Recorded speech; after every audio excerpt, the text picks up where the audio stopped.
এখনো পর্যন্ত সিদ্ধান্ত নিইনি। এখনো পর্যন্ত সিদ্ধান্ত নিই বলেছেন আমাকে অনেক কথা, কিন্তু কাজের বেলায় কিছু হয়নি। অরুণ রায় কি দল ছাড়ার ইঙ্গিত দিচ্ছে?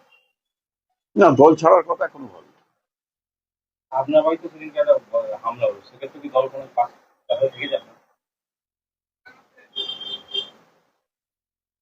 কোনো ব্যাপারেই থাকে।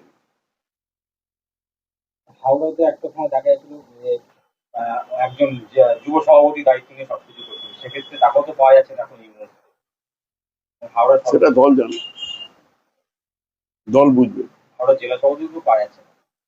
দল বুঝবে। দল তো চিন্তা ভাবনা করে তাদেরকে দায়িত্ব দিয়েছে।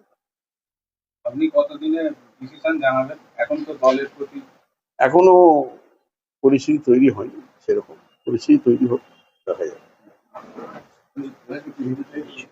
সমীর পাঁজা মার খেয়েছে, তার বাড়ির সব বাড়িতে ঢুকতে পারে। সমীর পাঁজা বাড়ি থেকে আউট, বাড়িতে ঢুকতে পারেনি, বাড়ির সামনেই মার খেয়েছে। তাকে একটা ফোন পর্যন্ত রাজ্যের নেতৃত্ব করে। সে তো এমএলএ একটা। আমরা 80 জন এমএলএ জিতেছি, একটা একটা ছোটখাটো ব্যাপার না।